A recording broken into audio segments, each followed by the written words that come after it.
Well, because of the whole like financial crisis and stuff, like when the stock market crashed, like personally, like my college savings all went out the window because of like how my dad's like financial advisor never would like invest it and stuff. So like, how can you start saving now?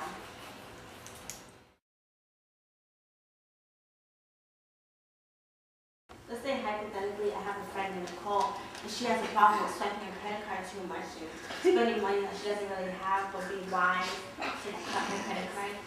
Is Nicole in the room? Yeah. Well, it's not her, it's me. I just thought like it'd be fun to have a credit card so I could swipe it and get what I want when I want it. But then I learned that's not good. The consumer in the United States has more debt than any other consumer in the world.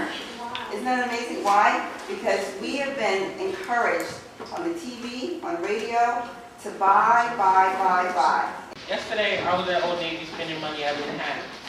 And they was on football. And they wanted me to buy a credit card, not buy it, but sign up, and I could save 15%. But when I opened the pamphlet, I saw these numbers that were kind of big with percentage rates on it. But I wanted to get it, and I still might go back and get it, but what is a good enough interest rate? They had like 2.8 next week, 28. Each group basically has a different scenario working on.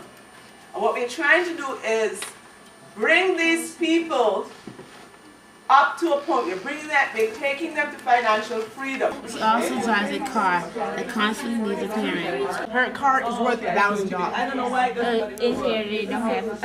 Like whether she should buy for gifts or buy for things. I think she should stop And then to get that money, you have to know how you're going to get that money. She doesn't need 400. Put it here, $40. $60.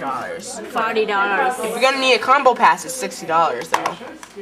Really? Yeah, it's a combo pass. I think working with the calculators online and seeing the numbers change, looking at the graphs and seeing how, things can exponentially grow or not grow, that helped them a whole lot. When we put in her expenses, her tax, her retirement, her health insurance, and her car insurance, all those, she's in debt of $750. So what we did was that we had to take out of that debt, which was hard, but we did it. Frances' money, she was $953.33 in monthly expenses debt. And here's what we did to make her debt free. Originally, Frances only put $100 a month towards retirement. If she continued at this rate, she would have accumulated $351,428 by the time she was 65. Although Frances is still living pretty large, she has paid off her credit card debt and is getting well prepared for retirement.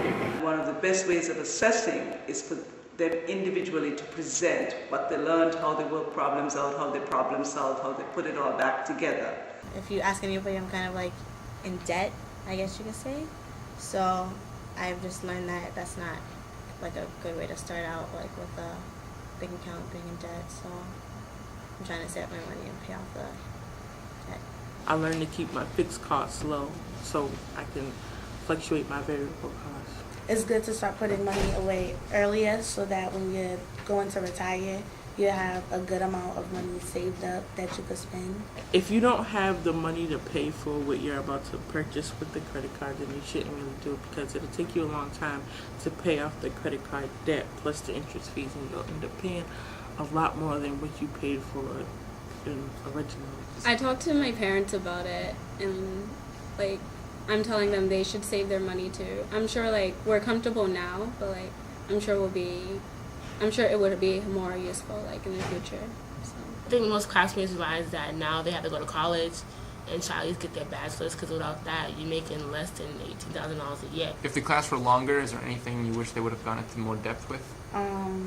Just more financing on the credit card thing, and if you really should have one, or how many you should have, depending on your situation. I really want to learn more about that, like stocks and bonds and CDs, and how to choose which bank is right for you. I just want to learn how not to be when I get out of college, how not to be in serious debt, because I know you have to pay off school finances when you can't pay it off right away. Younger people today, people around my age, use their credit card and they're in debt. They're messing themselves up really a lot because what happens when you want to buy a house or a car? You can't really go buy a house and a car if your credit's really bad.